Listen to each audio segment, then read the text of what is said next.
Okay. You go into the Do game? I need to double click that? Oh, projects. It will say stop. Okay, no, you're fine. Okay. But it will pick up your sound, so. The sidewalk will come from the one side all the way up to the wooden So, they go right here, being nice, customer appreciation. Oh, yeah, I don't know. I just know what, I just know from my. It's not, Well, last no, I'm not trying to, yeah, but some people do. Oh, okay. Great call. Yeah.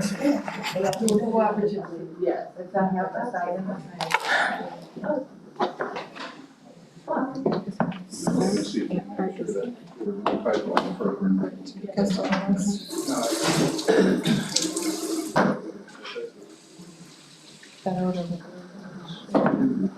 That's part. You signed it, right?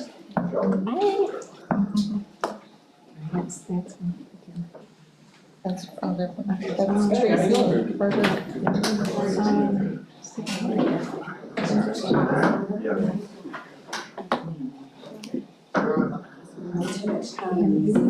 What I do, it's easy if you do it this way, so you can see it right below instead of, and then you can do your circles.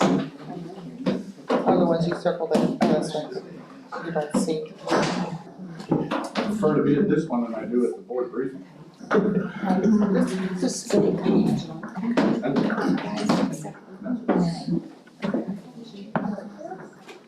Ryan, he's here. Mixture. Here. All right, we're about 1 minute past, just about half staffed or so, Kim should get into the minutes. If anyone has any objections, we'll get going, but some of the regulars aren't here, so. All right, if that's that, I guess we'll get going. Welcome and thank you for coming to the February Construction Advisory Committee meeting. Real quickly, we have a new person with us, Julie Harper. Yeah, I knew I'd have to start with them to show up. Go ahead. She's going to be our recording secretary, so we like to go around the room once and at least introduce ourselves as we go through this. We'll start with Mr. English. Ellis English, retired. Bob Taylor, APG Architecture. Anthony Chiluden. Shelley Gilmore, retired administrator from Utah. Jackie Travis, GFA International. John Platt, hello. I'm State College of Florida Construction Management. Art Castellano, architect. Ryan Richards, RG Architects. Scott Rickenbacker, Director of Construction. Tracy Adams, procurement coordinator. Frederick Ross, Director of Procurement Services. Gordon Glover with Suffolk Construction, with Public. Okay, nice to meet you all. And then back to the beginning. John Uther.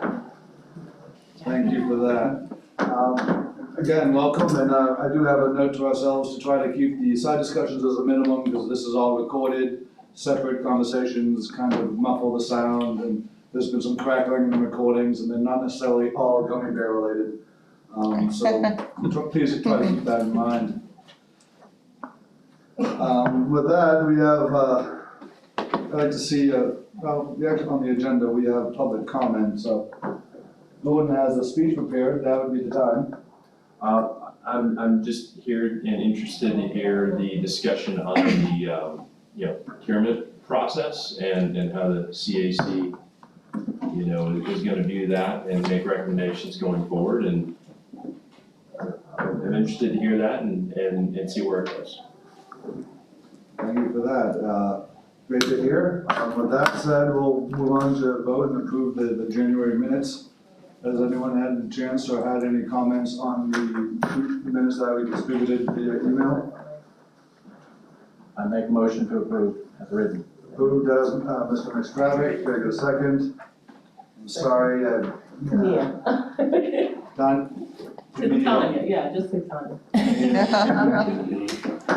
All in favor? Opposed? Nothing being heard. heard, we'll take that as a unanimous approval of the minutes. Thanks. Moving on, we have board member update. I did not see a Okay. member of the board with us this evening. And I also did not get a notification that we'd be left alone either.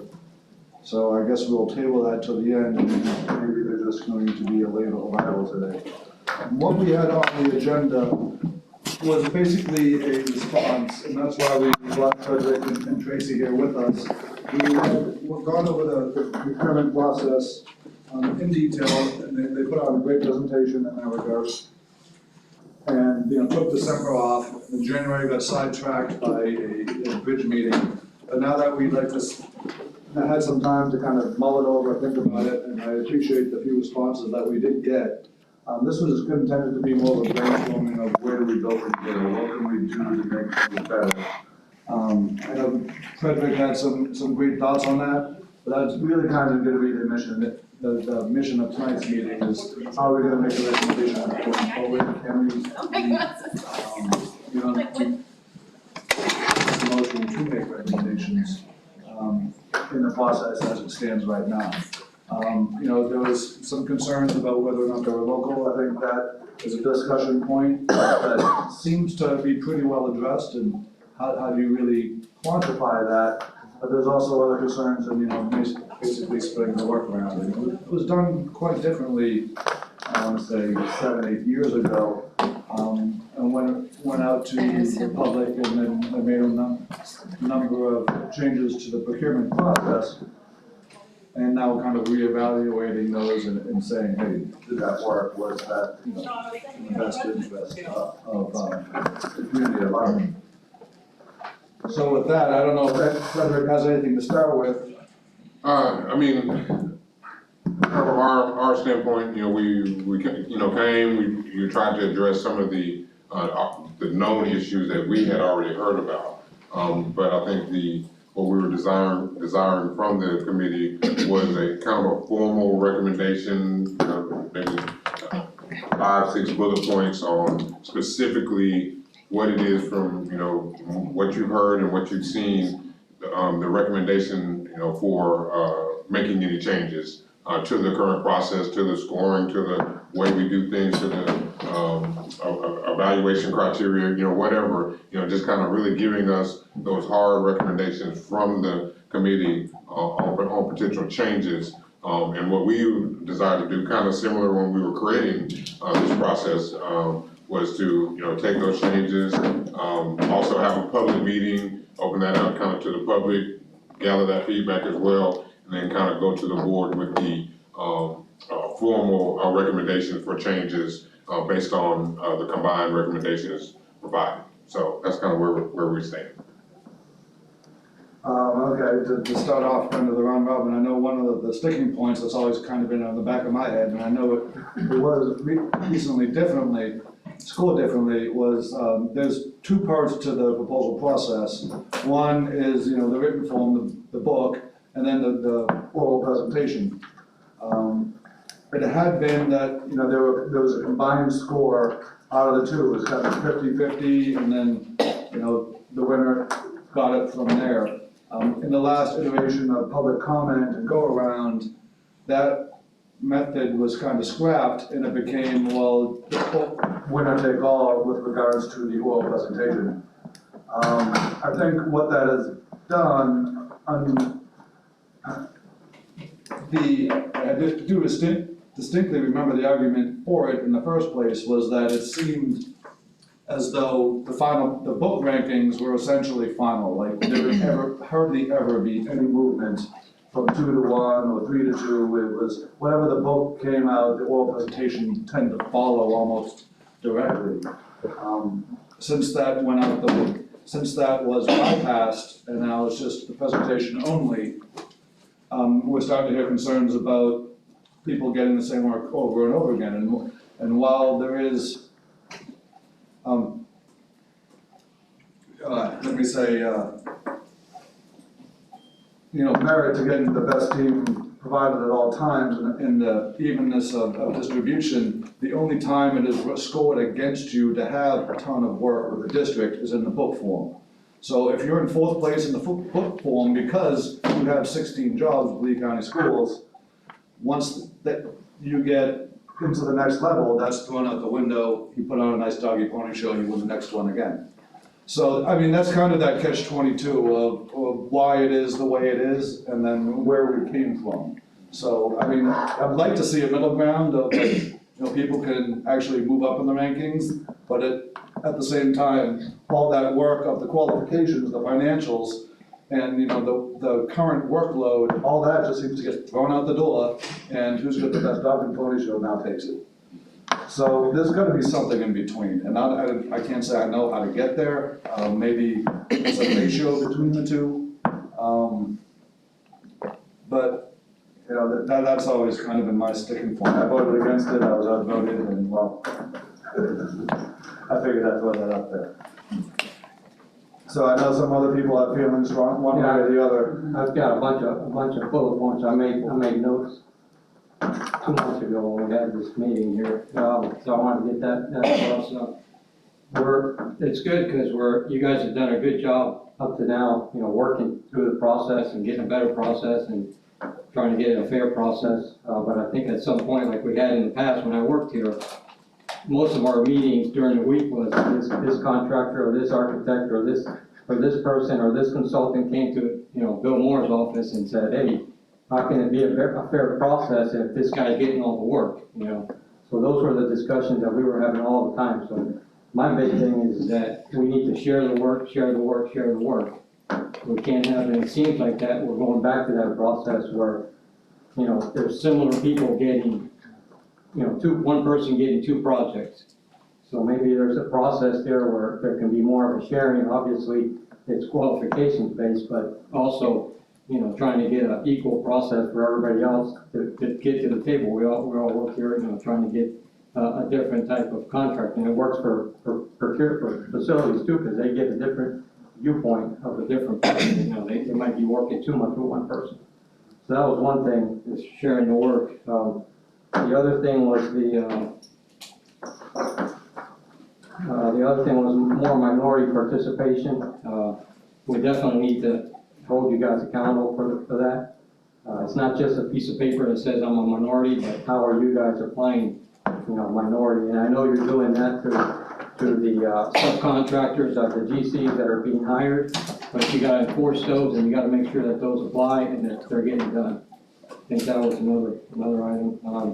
The cost of the presentations, I know that if I've heard that there's some firms that are coming in with $30,000-$40,000 in presentations, and then the firm that does a $5,000 presentation, obviously is not gonna get the work because they've been, the committee's been wowed by this guy's presentation. Well, not everybody can put a $30,000 or $40,000 presentation together.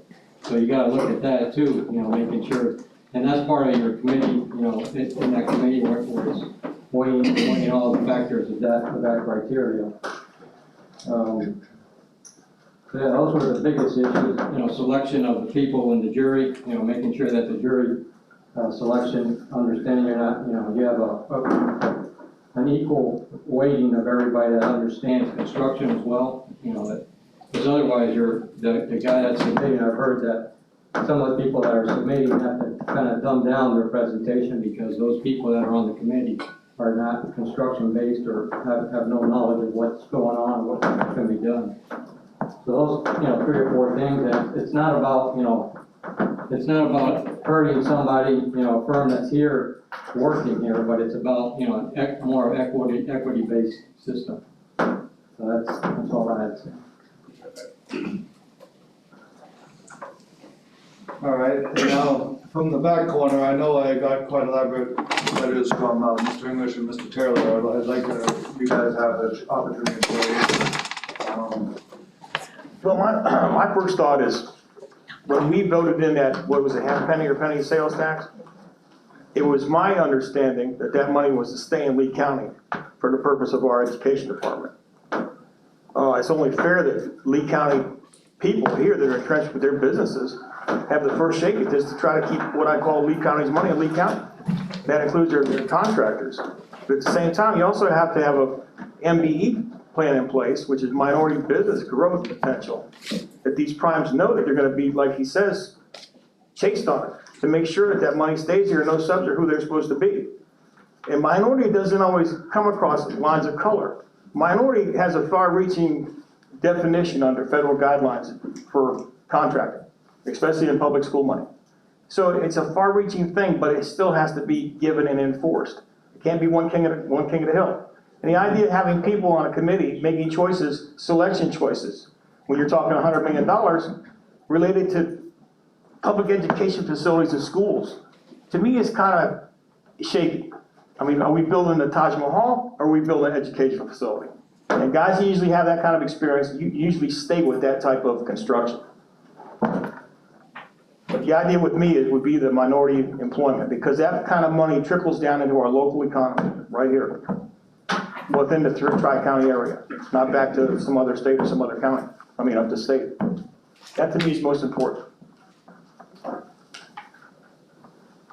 Very good. When you bring the bid to the table, you have a minimum minority sub amount, right?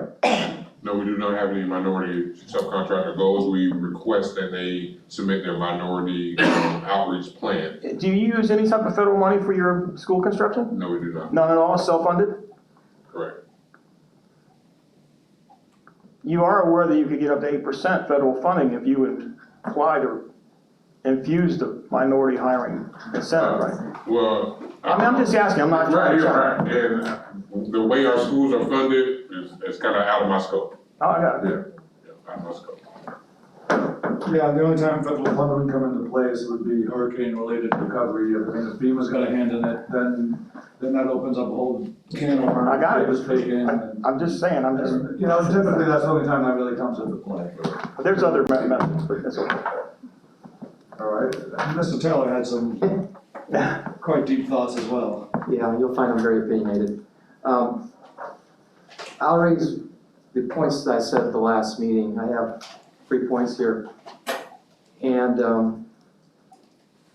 the school district, and I have a pretty good perspective of this because I've been working since the middle 90s with the school district on various projects, small and large, has a long history of hiring firms from out of town.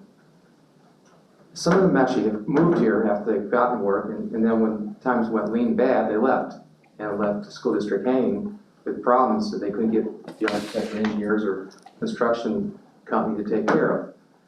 So now we have a criteria of 200 miles in the current RFQ process. And I don't think it's going to work very well. Everyone has good intentions when they come to do a job for Lee County School District, but when you get to the end of the project and there's nothing else to do, they're not going to hang around. This is just a matter of economics. So I would like the district to consider going back to what they used to do, that you have a real office here at least a year before the RFQ comes out to show that you are invested in Lee County, that you actually have real people working here, that you're not going to show up with a skeleton crew from somewhere else, they're commuting from Tampa every day, or something like that. I think that's the better way to do it. The other thing is the RFQ selection criteria.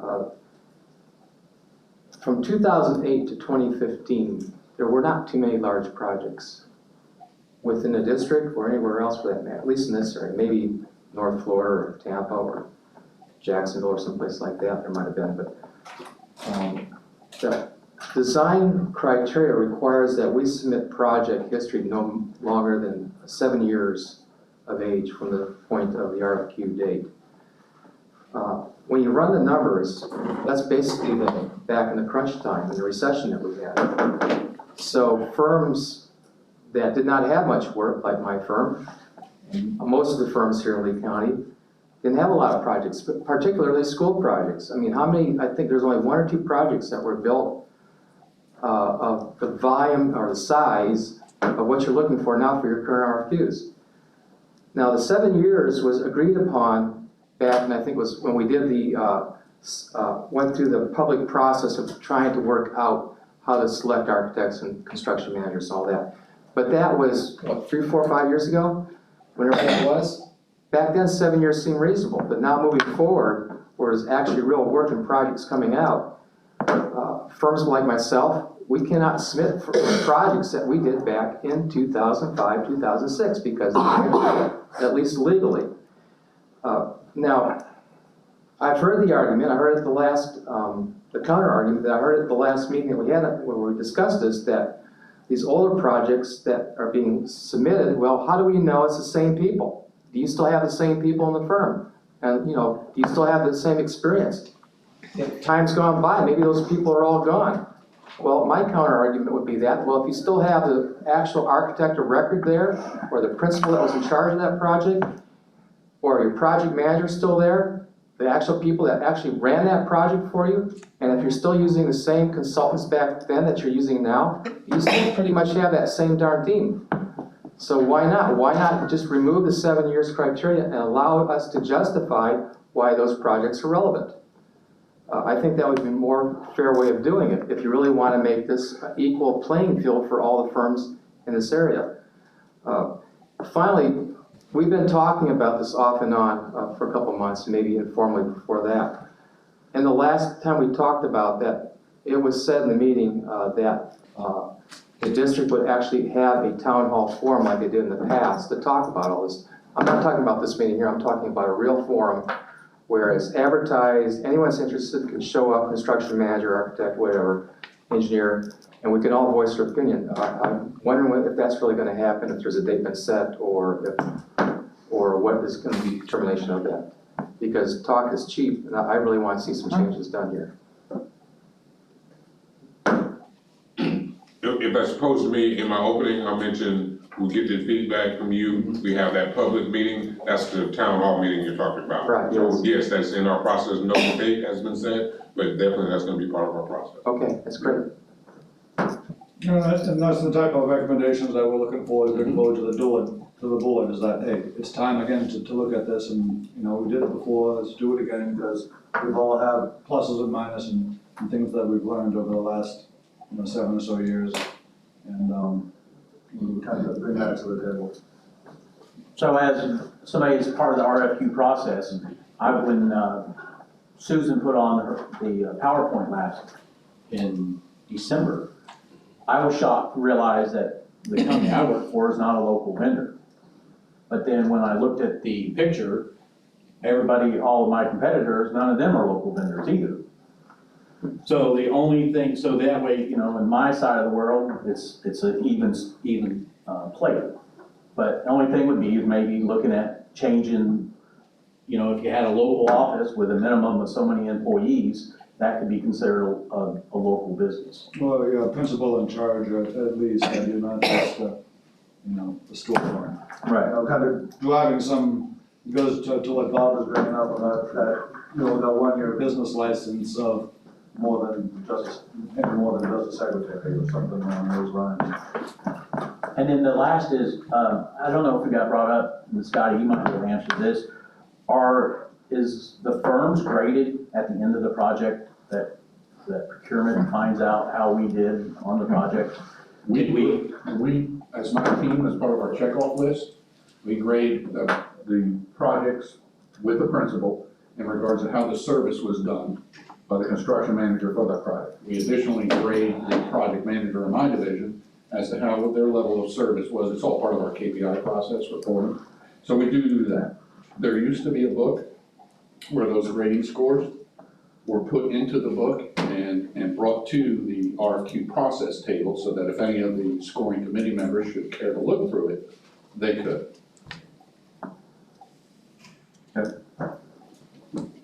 And that is not done at this time. Correct. That's something that if they wish to do that, we can certainly print off all the recent jobs since I've been in my tenure here, so move that book, provide that to the RFQ people to pass around the table if how many other people want it. And remember, that book is subjective. You have your good jobs, your bad jobs, you have project managers who may have had a great job with a CM or not such a great job with a CM, and the scores, are gonna reflect that.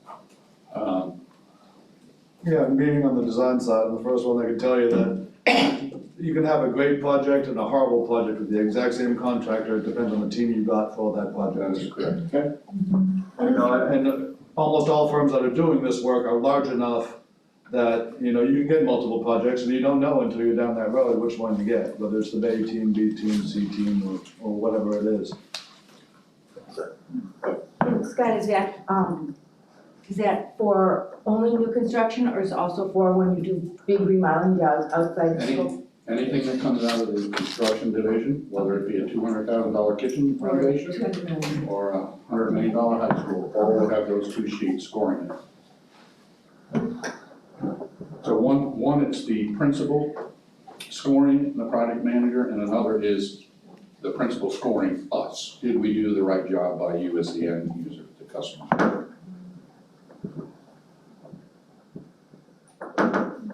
All right, and again, these are great points. We want to, you know, give good credit for local, you want to give good credit for past performance, you want to give good credit for, hey, I haven't had some work in a while.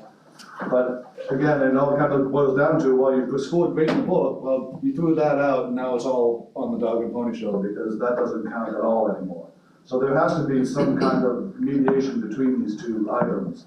Because, you know, once the gloves are off, the last 4 guys walking in to do a presentation.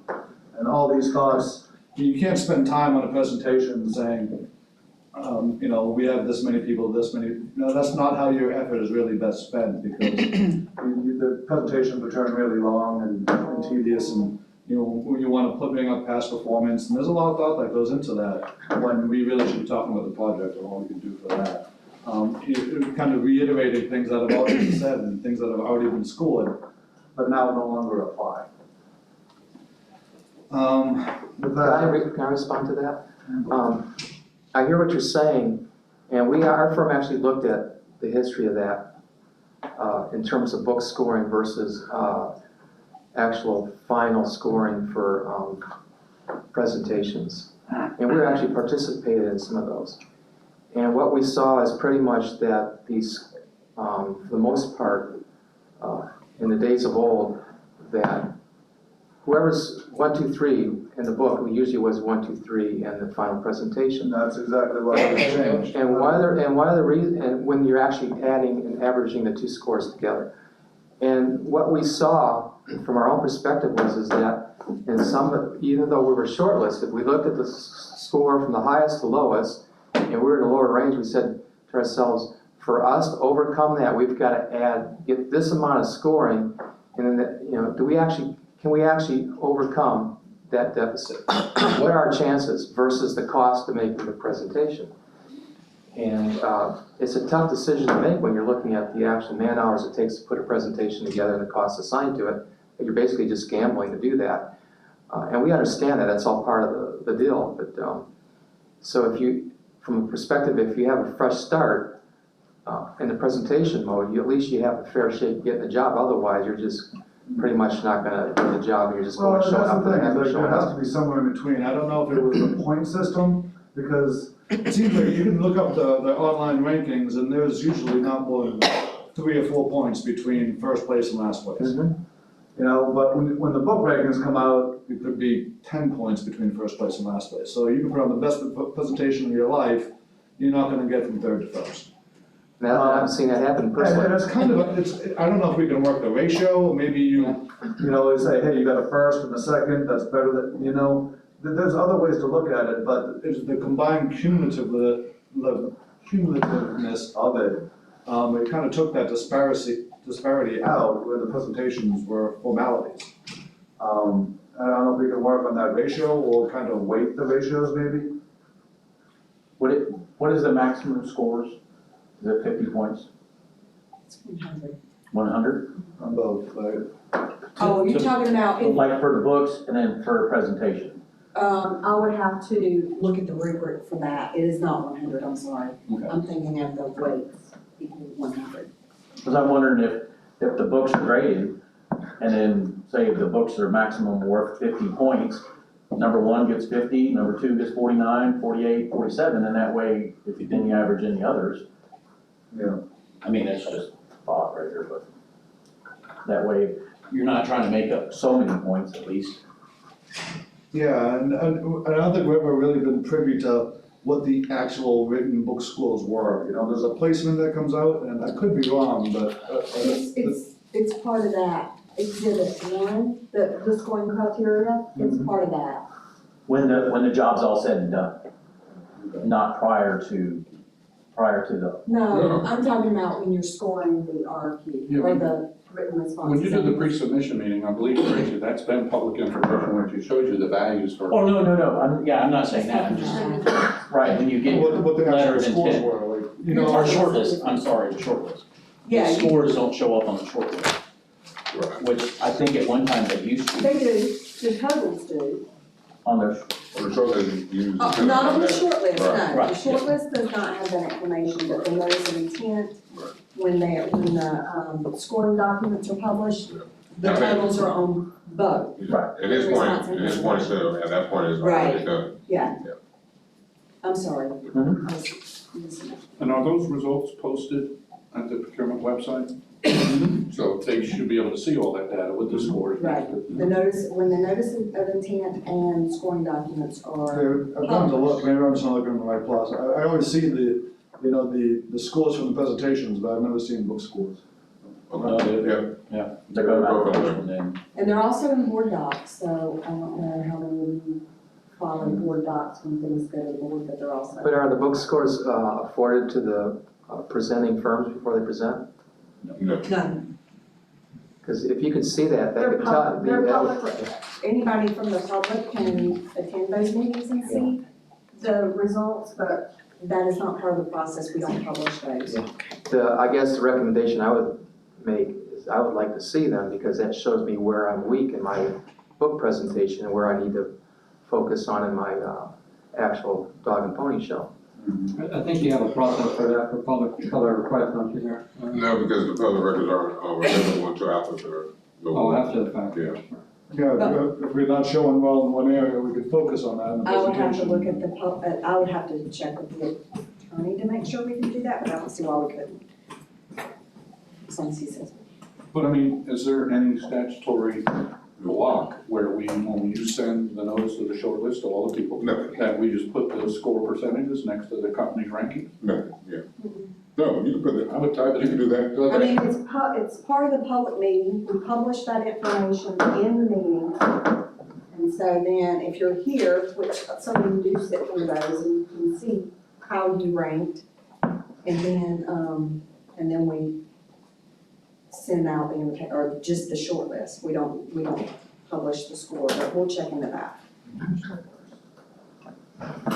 But what that means too is if they do end up doing that, where you put the scores with the advertisement of ranking, Yes. I would fully expect that none of these people, because it happens and it happens a lot, where did I go wrong? What do you think I could do better? So I understand why you're requesting what you're requesting. What could I do better to hopefully knock my presentation if I'm shortlisted? Yeah, sure. But I don't want people calling my staff saying, well, what did you think? How can I do better? Because it's supposed to happen. That'd be considered lobbying, which you're not supposed to do. And that's correct, but it happens, and we know. And we are cracking know to down hang on the phone that. up. We are cracking down on that. As a matter of fact, anybody that's been to a pre-submission meeting lately has gotten that message loud and clear. And we understand that. We just want to know where we're good and where we're weak, that's all. And, we're happy to debrief anybody. We always recommend you make a public records request so you can kind of see the scoring sheets from the committee. We ask them to make really good notes so that, you guys can review and see what you can do to improve and what your competition did better. And we also would be happy, after you review those documents, to sit down and chat with you, so long as we're not talking about a solicitation that's open at the time. I think we have a little bit of a disconnect here. I think what we're suggesting is we put your final total score next to your company's ranking with it, but I think you're looking for the detailed Can't get that. scoring for each section of your score. For the That's the only way to shortlisting, help you. Yeah, to be useful. To be useful, correct, Yeah. to try and figure out where you need to improve. yeah, And I don't exactly. know that that's something, None of that's against statute. none of it is. None of that's against statute.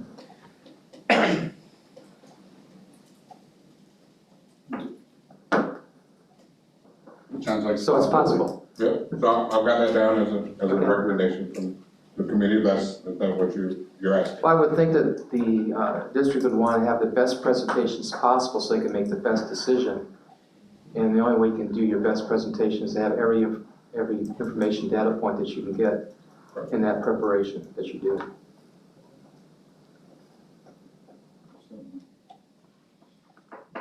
You still got some quiet faces at the table, come on.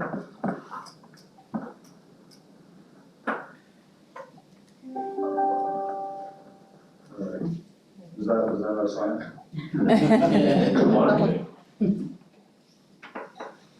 Okay, well, with that, I think we take this week's notes and try to make a formalized list of recommendations, and maybe next month briefly go to vote, because I don't understand that some people may or may not agree with all the recommendations we're making here.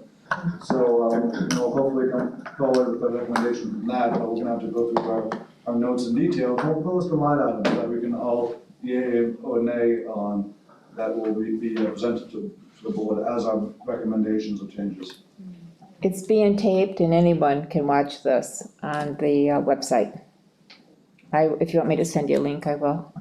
I like it. Okay. Yeah. Okay. Good.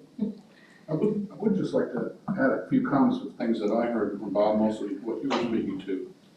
I don't believe that we, and I'm not 100% sure, but I believe anybody that has a Lee County local tax certificate, meaning a storefront, is considered a local firm, correct? But right now, we're not measuring or requiring any points for local, so we don't necessarily have a definition for local. Right, that was one of So the that would be things part of that. that we were trying to determine, define local firm. So, yeah, so I guess if the recommendation was we wanted to do local points, then we'd also need to define what is considered local. Is it having a storefront in here? Is it being here for a certain amount of time? Is it having a certain amount of staff? And so. Is it Charlotte County, Lee County, Collier County considered local, or Correct. just Lee County? Yeah, It's so that's, just a matter of, there's no definition of Yeah, I local. mean, and almost. for us, I was shocked when I saw that I was not considered a local firm, and And that's born and why, raised in this county. and that's why I brought that question up, is every one of you folks, and the others that aren't here that I deal with, all have an office somewhere. They all have a local county tax certificate and so forth, so I think that needs to be vetted. Excuse me, but haven't we discussed this like 8 months prior? Yeah, that's kind of a resummarization of it, kind of a list of recommendations from that. So to Mr. Taylor, I mean, we have to come up with some concrete because couple of projects come out and nothing has changed. So, the action items, I think that we need to define it, to set some expectations. Because it will come in a month and nothing change. Well, I'm not sure what you're talking about 8 months. Now, we came in December and we presented, and then we're coming back for a recommendation, so I'm not sure what happened 8 months I don't ago. think it was in December. I think that we discussed the local, last year. I think it was November, we didn't meet in December. Oh, excuse me, November, yeah. It was before that we had a presentation too about local and this discussion. So I just think that before 4 or 5 or 6 or 8 months go by, I think that we have to approve RFQs. And I think that it's time that we kind of focus on the action items and details and keep it in order so that we can, move along. I think that's important. By November, 4 months. Just pointed to presentation. Yeah, but I think that we have. Well, two RFQs have gone out, it's gone out to 3 different trades, so that's 6 RFQs. Is that our You know, think about splitting it What is between your design, construction, permitting, But yeah, time I flies. think that we need to focus. So what do we consider local? What do you consider? Yeah, maybe.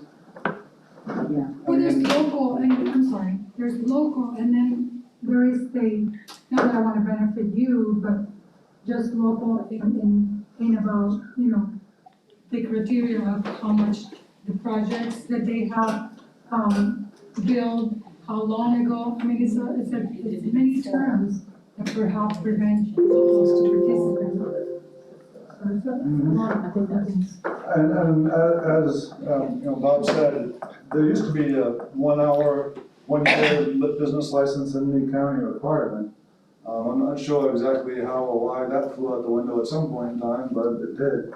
Should we just try to establish What was it, like you said, 3 counties what or? those would be? But who, I'm sorry. It's been a while since I've been in book reviews, because I do a lot of negotiation with Frederick. But don't we put their licenses and insurance certificates in the book submissions anymore, or no? Yeah, I think it requires that you put your business license. So I think he was saying previously at one point it required to be Lee County, and it doesn't require Lee County, business permits anymore. Right now, it Sorry, says you sir. have to have an office within 200 miles of the project location. Scott, I don't know if you remember, when Susan was giving the presentation. I've been here, I've built down there, I know. GFA's corporate office is in Delray. That's where we don't have local presence, even though we have an office here locally. Right, and that was, I think, one of the comments was that there were vendors that their corporate office was not in Lee County, but they have an office in Lee County. So it's like, what do you determine? It's just hammering out what is local. Well, and even, to Bob's point, you talk about the, office in place for a year. Some of these firms you're calling out-of-town firms have offices in place for a year. And so, I don't even know if that is gonna help get your objective. If you're not calling that as a local. I think it would if those firms would have to produce their projects that are similar, that are local. So. That's a big thing, right? Some of their projects need to be Sure. local. Yeah, if you kicked out. And that's fair. Kicked out of county work, what have they done in Lee County? What have they done in Lee County with Lee County money? Show us. All right, we'll add that. So not only local office, but done local projects. Yeah, what have you done locally with? That's where you're gonna be doing the work from, that's what you're grading Right. the architects or engineers or contractors on. So if, the guys are out of Texas, they've been in business for 20 years and, I can tell you this, that, Charlotte County government, I don't go after any work for them because their local is Sarasota County. So if I put in a proposal and spend my time and my money to put a proposal for Charlotte County, I'm number 10 or number 9 because I'm not considered local. The Sarasota guys get all that work. So there's a local example right there. So they're considering local what? Sarasota and Charlotte, you have to have an office in Charlotte or Sarasota to be considered local. Because Charlotte didn't have enough qualified people to bid their stuff. Mr. Ward? But they don't consider Lee County local.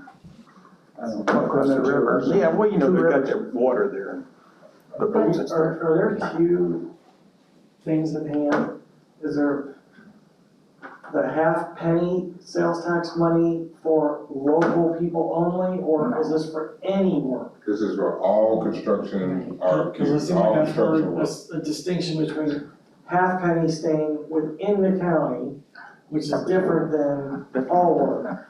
No, I think you misunderstood what I said. Well, that's what I'm asking. Yeah, no. So we have one RFP process for all of our construction. All work. But part of the sales on the half penny was we're gonna do our best to keep it here. And we're trying to do that. Okay, so then you're trying to keep your best, you're really doing two different things. You're trying to keep that money for the half penny sales tax as somebody local when you don't require to. Yes. So shouldn't we define in this committee, and make the recommendations of what this should be and then hand it up? And so maybe next week there should be a rounded discussion of some sort. People can put together their things and then perhaps we vote on the top 10 items that should go in for consideration for awarding. And perhaps somebody who is headquartered and operating here has a longer length of duration of business. Perhaps they get some sort of additional points. I don't know. I don't know what all is legal or not legal. But perhaps that's a way of doing that. I think probably the best part is to drill down a little bit into not necessarily the company itself, but the project team. The Yeah. people you're proposing to do this work, where do they live? And, that's kind of really, at the end of the day, all it comes down to. So we're asking to, what's the methodology we're gonna use to get concrete on writing our recommendations? So, Well, I think your recommendations should come from the follow-up from procurement. I think they heard all of your questions. I think you guys need to go back to your division heads, talk about potential changes. And in the meantime, you'll be setting up this seminar possibly.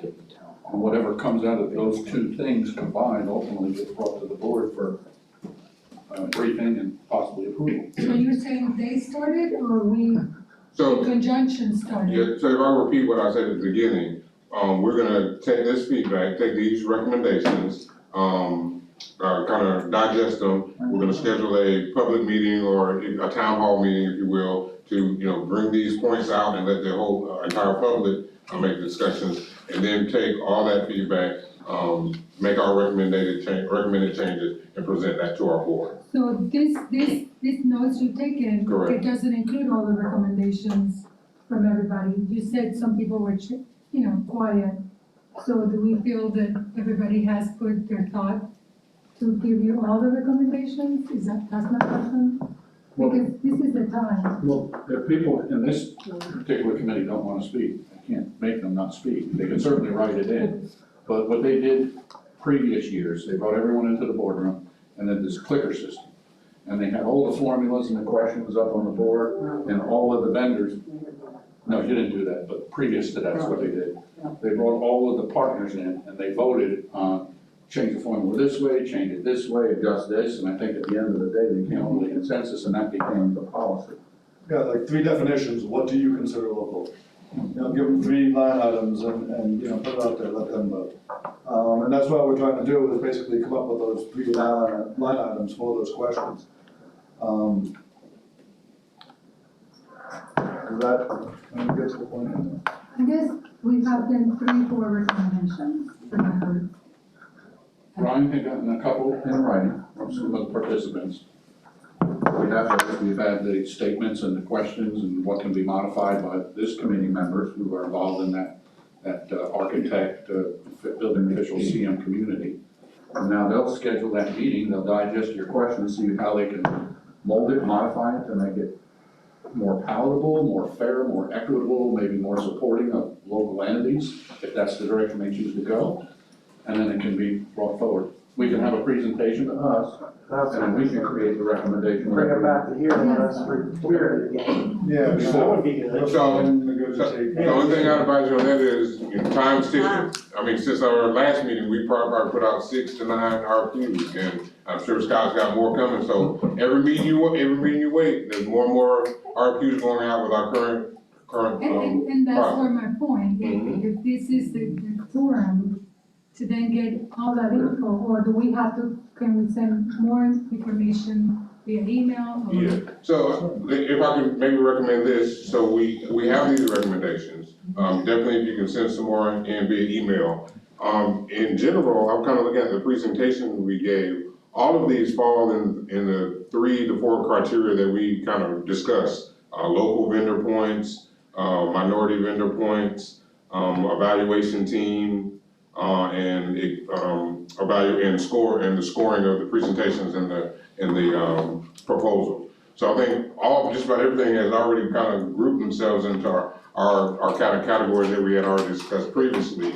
I believe it's ready for that town hall meeting. We can kind of frame these into those individual discussions around those, and in those town meetings kind of flesh out the details of, hey, what are we talking about as local? And kind of keep the ball moving. Can I just add one thing? Listening to Robert here talk, Robert's about? Robert works. This guy. It just seems to me off the cuff, in all my travels and building, the system that he described to me is so unbalanced. The way you grade it just doesn't seem like it's opaque enough for local engineers and architects to even get on board with it. If you have a big high-flying company come in and do a $300,000 presentation, because they have people on staff that actually do presentations. Whereas these guys may have to hire in a consultant. There's an unfair balance in that. I'm saying that. Yeah, and I hear you, and I guess it's hard for me to say that, because what's local? I mean, what are we talking about local? Are we? Well, let me ask you this. Let me ask you, GFA's local, GFA's winning a lot of projects. If Bob is local, I'm negotiating with Bob on a couple projects right now. Do me a favor. I think local. Do me a favor, stand up right now. Where's your feet at? On the floor. No, what county are you in? I'm in Lee County. There you go. You local. You see how it works? I'm not interested in what they're doing over there, Okay. over there. What I'm saying is to make it more balanced, because I've dealt with companies came in, big ones, Turner, Austin, big boys, Suffolk. I've dealt with them on many projects. The idea is they got people that all they do is project representation. And it's unfair to small companies, small CBSEs that are trying to make a go at this, that have been in business for 20, 30 years. They can't compete with that type of money. Remember, it all comes down to 3 to 5% nowadays. We're not doing 10 to 12 no more. So can I ask you a question? Is Suffolk local? In my opinion, if they have a job site trailer within Lee County to work out of, yes, they are, with the business license. And that is where we have to try to put a little bit of cloud on that. No offense, I'm not trying to get you. No, I understand. No, they're actually our largest local firm here, 150 employees, I believe, in Suffolk local is sterile. Where's the corporate office? But their headquarters is not here. In Boston. I know where it is, trust me. But And we don't have. So, but no, I guess to my point, you made the earlier point that our process is not being fair to local. And when you define local, you define the firms who are awarding as local. So you're kind of contradiction what you're saying. Well, I understand, that's what I'm saying. To me, it's confusing how that system is set up. Well, keep in mind, we're having this discussion is because one firm that had a ghost office here in Lee County got a high school and a middle school on a project, and I have yet to see them. I've been here 25 years, and I've yet to see them on a re-roofing project, RFP, or a small project for construction services. All they do is come in for $100 million projects. Right. So we're here because of one RFQ. That's correct. Well, I'm not. We're talking about one RFQ, right? That's the only one they want. let's be honest. I mean, let's be honest. I know you guys are all business partners here. But the bottom line is, there's always in every RFQ, whether it's for architects, CM, or building officials, there's only gonna be one happy person coming out of that. That's a fact. And there'll be 4 other people. I mean, I've had you guys, your buddies, you go off and hang out. He put that job on them, they shouldn't even in it. This guy, they just moved their house. There's only ever gonna be one winner, and there's gonna be 4 or 5 people that are disappointed. And if that happens over and over, in your point taken, if you got a firm, I ain't sorry that they're successful, sorry they got great presentations, the latest technology and so forth, they could potentially win every job. If they wow these committees, they could have every job on the books.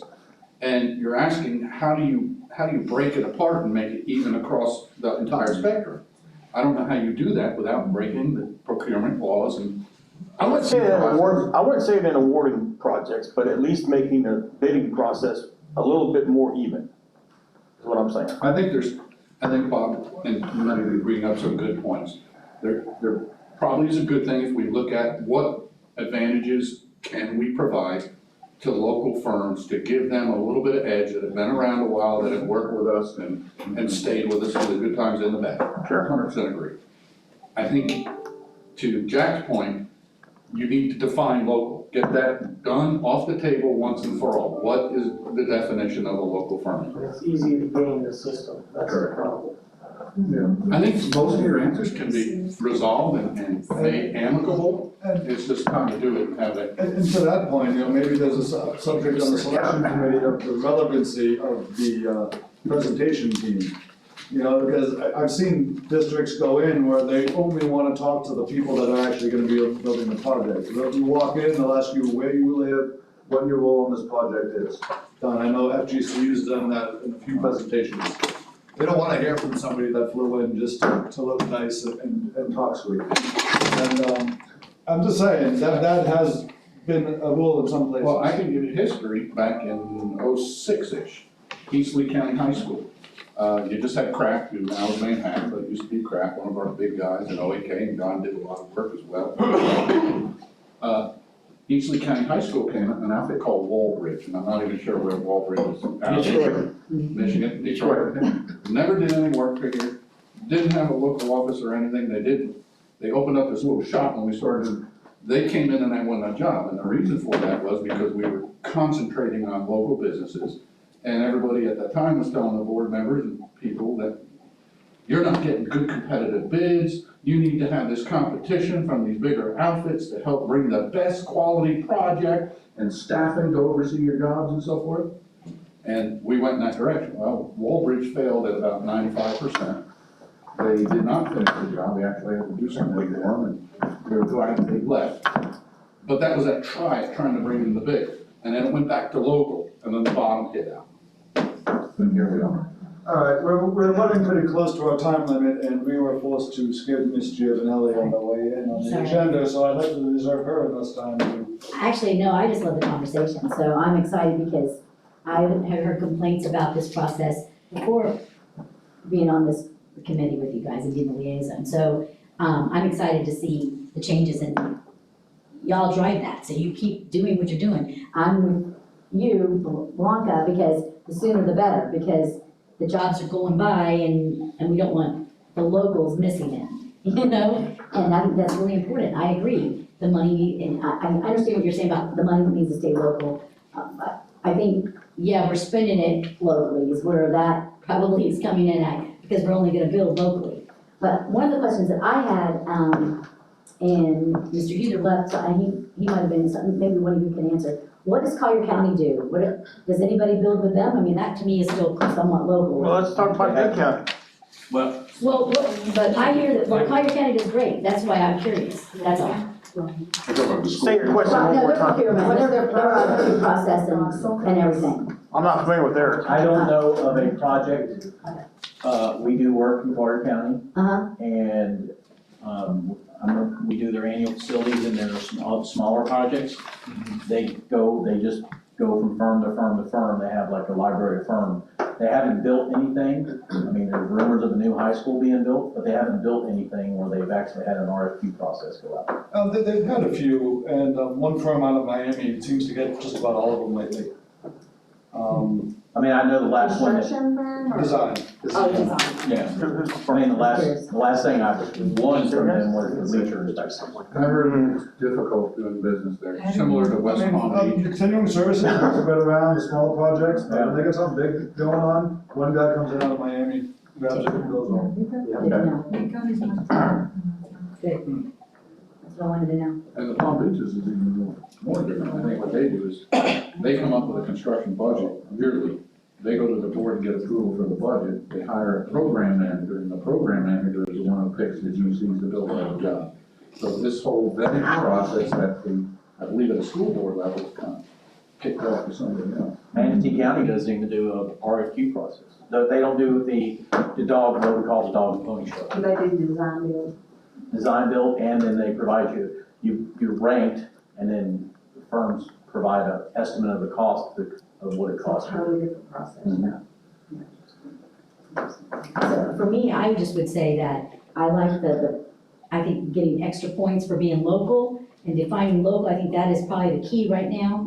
And then get extra points if you're a minority builder, you know, and define that as well, already defined, because, you mentioned that. So I think those are the, you know, really good points that if that's something we're missing, we need to fix it. So, I love that this advisory group is doing that. So that's all I got. Changing subjects real quickly, if I might, just for the good of the order. There's two bills in the House Senate that look like they're gonna be passing. This is Senate Bill 506 and House Bill 441. Are gonna increase the maximum limits for continuing services contract to $4 million of construction costs. The 2 million number has been there for about 20 or so years. It's probably overdue. Seeing more and more projects cross that threshold that wouldn't have in the past. But I just want to throw it there, general assumptions. It was kind of negotiated between the AIA and the builders, so there really isn't a whole lot of opposition. So what is the to it. maximum design fee? 200,000, I think, state. 2 million, 4 million? I think it's based, I mean, if they doubled the construction fees, they doubled the design fee too.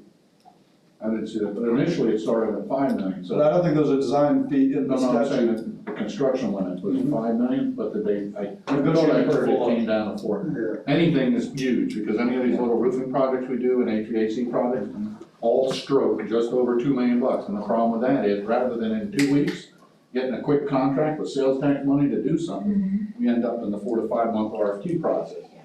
So if this gets approved, I think it starts July 1 of 2020. If that happens, that is a huge benefit, and you'll see a lot of work being able to really start. There's been a number of projects that, you know, you think it's gonna be a chiller replacement, it's not that crazy, then, you know, you see escalation of construction costs, next thing you know what's going on in the street after the work's already been done. Do you know what the I know hospital? a couple of those just went out that, you know, a firm did it and said, oh my lord, we cost $2 million, now you're gonna put it on the street and fight to get it again. But it slows the whole thing down, you know, like I said. 5 Ryan, do months. you know what the House bill number is on that?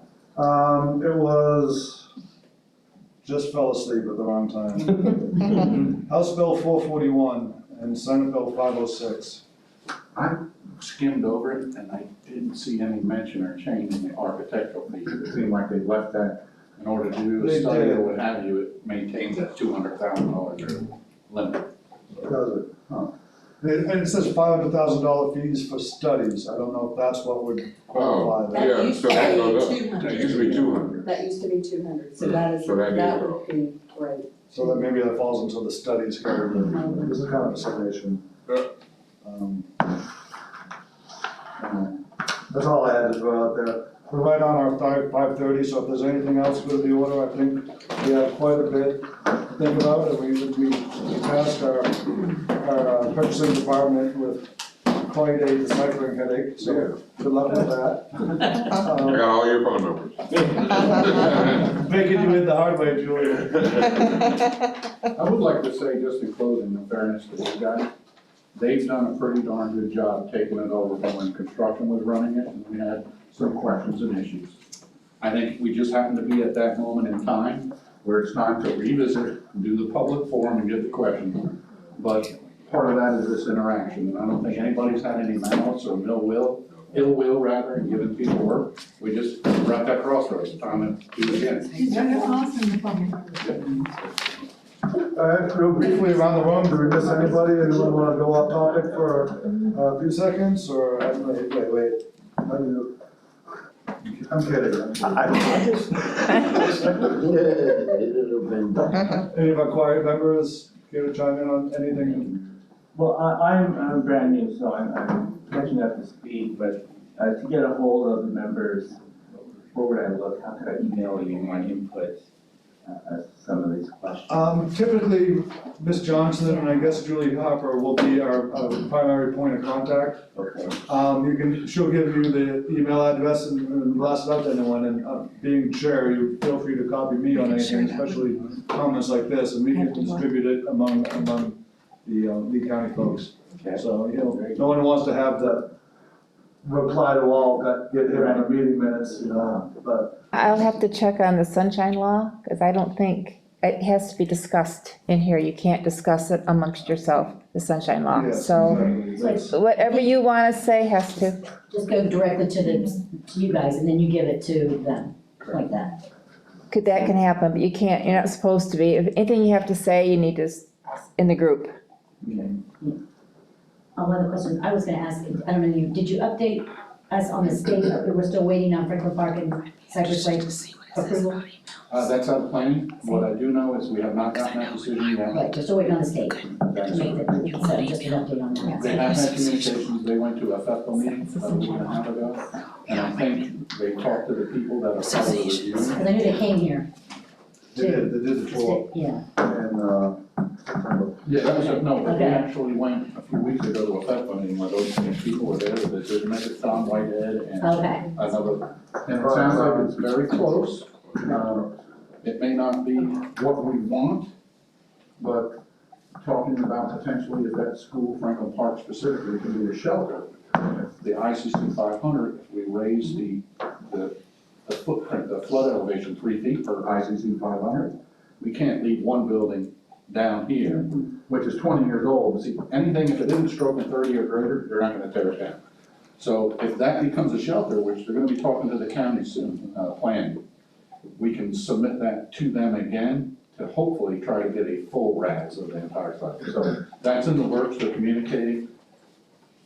I just, Yeah, we have to talk to them a bit about it, and a lot of what DOE was saying was to try to build it into the, kind of like the payback, almost a life expectancy of the project. That it's, you kind of fill it into the, I forget the phrase, but it's like that last written kind of verbal category of the Castaldi, but, yeah, you kind of monetarily recognize the cost that it's gonna incur by not bringing that extra facility up. Well, and that's basically sitting 2 years. You're gonna gut the whole thing, so really all you're keeping is potentially, if the roofs go to the roof and the block or break or skin. You have to bring it up to energy code and plumbing, new underground drainage, you're cutting a slab like Swiss cheese. I mean, it defeats the purpose of keeping something that's that old, but unfortunately they hold it. All right, with that, Thank you. is there a motion for adjournment? Motion to adjourn. Motion made by Bob Taylor, can I get a second? Second. Second by Mr. Wolf. Sorry, John, we got you this time. All in favor? Aye. Opposed?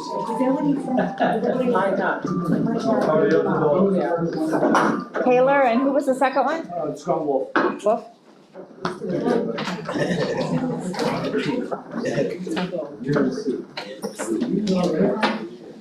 very.